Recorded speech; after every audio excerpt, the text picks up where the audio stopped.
On Friday, I was teaching the young children at the Montessori school, and we were singing and dancing and getting ready for spooky season, preparing fall activities to do the following week. And on Saturday, my own government was calling me a domestic terrorist, and I was in federal detention centers with the bullet holes all over my body. And then in court on the next Monday morning, Donald Trump's prosecutors wanted to keep Miramar Martinez in jail awaiting trial, in jail indefinitely. The judge saw a courtroom full of parents from the school where she's a teacher and her family there supporting her, and the judge listened to the evidence, and he immediately released her. And then Agent Charles Exum drove the car that he jumped out of that day from Chicago to Maine. That's right, he willfully removed the important evidence in the case, the vehicle which he claims Miramar Martinez tried to ram. And he drove that car across the country to get it out of the case. There must have been absolutely no damage on that car. There must have been no evidence on that car that could possibly have helped their case. And then Donald Trump's invasion force and Donald Trump's federal prosecutors just dropped the charges against Miramar Martinez and thereby proved that they were lying, that she never tried to ram their car, because they never would have dropped the charges for that. They proved by dropping those charges there was absolutely no reason to fire a single shot at her. A 30-year-old Montessori school teacher who Donald Trump's liars called a domestic terrorist was never charged with a crime. They tried to murder her, but never charged her with a crime. Who are the domestic terrorists in that story? None of the victims of the Trump-encouraged violence testifying in today's hearing were ever charged with a crime. The next victim, another American citizen, was from Minneapolis. My name is Ali Rahman, and I am a resident of South Minneapolis.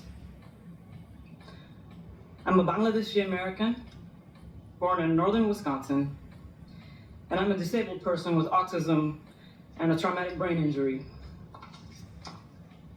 Not all autistic brains do this, but mine fixates on sounds, numbers, and patterns. On January 13th, on the way to my 39th appointment at Hennepin County's Traumatic Brain Injury Center, I encountered a traffic jam caused by ICE vehicles and no signs indicating how to get around it. I had not wanted to pull into a blocked, chaotic intersection, but verbally agreed to do so and rolled down my window after an agent yelled, "Move! I will break your effing window!" His first instruction. Agents on all sides of my vehicle yelled conflicting threats and instructions that I could not process while watching for pedestrians. Then the glass of the passenger side window flew across my face. I yelled, "I'm disabled," at the hands grabbing at me, and an agent said, "Too late." I felt immersed in a pattern, and I thought of Genoa Donald, an autistic black man killed by police during a traffic stop in 2021.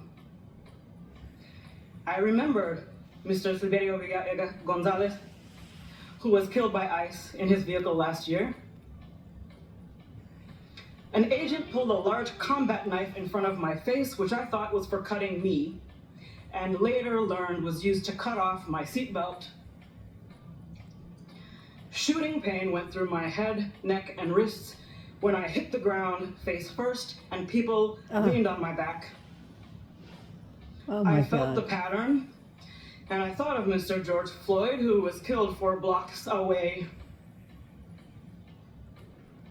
I was carried face down through the street by my cuffed arms and legs while yelling that I had a brain injury and was disabled. I now cannot lift my arms normally. I was never asked for ID, never told I was under arrest, never read my rights, and never charged with a crime. I received no medical screening, phone call, or access to a lawyer. I was denied a communication navigator when my speech began to slur. Agents laughed as I tried to immobilize my own neck. I asked for my cane and was told no, pulled up my arms and prodded forward in leg irons by agents laughing and saying, "Walk, you can do it, walk." Agents did not know if the facility had a wheelchair. When I was finally placed in one to be taken to interrogation, an agent taunted, "You were driving, right? So you like to do work." I pleaded for emergency medical care for over an hour after my vision had become blurry, my heart rate went through the roof, and the pain in my neck and head became unbearable. It was denied. When I became unable to speak, my cellmate pleaded for me. The last sounds I remember before I blacked out on the cell floor were my cellmate banging on the door, pleading for a medic, and a voice outside saying, "We don't want to step on ICE's toes. We call ourselves a civilized nation, but we lack rules and accountability around what a person claiming to be law enforcement is permitted to do to another human being." I am not afraid, and I'm not afraid to keep working on this problem even after ICE is gone. Thank you for your time. That could happen to you. That could happen to your mother, your sister, your grandmother, your cousin. It could happen to anyone now in Donald Trump's America, and the video you're about to see proves that. What happened to Elia Rahman?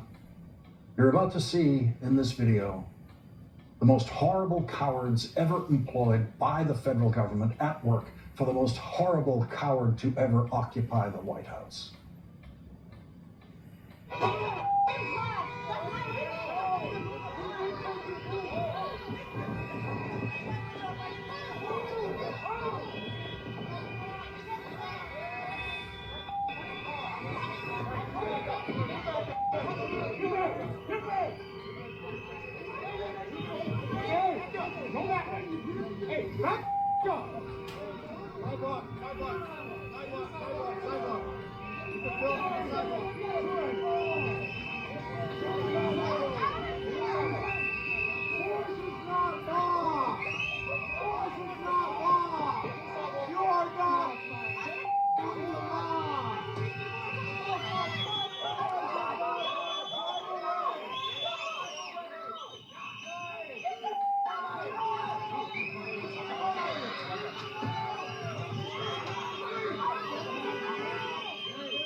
Good Lord.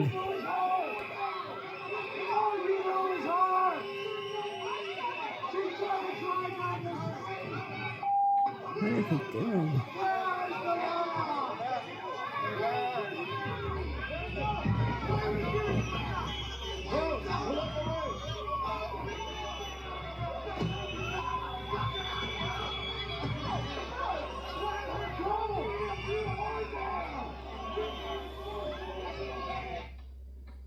All the crimes committed on these videos are committed by Donald Trump's invasion force cowards. Tonight, at this hour, as Yates would put it, we murmur name upon name of the victims. You will hear more of their testimony. Congressman Jamie Raskin joins us next.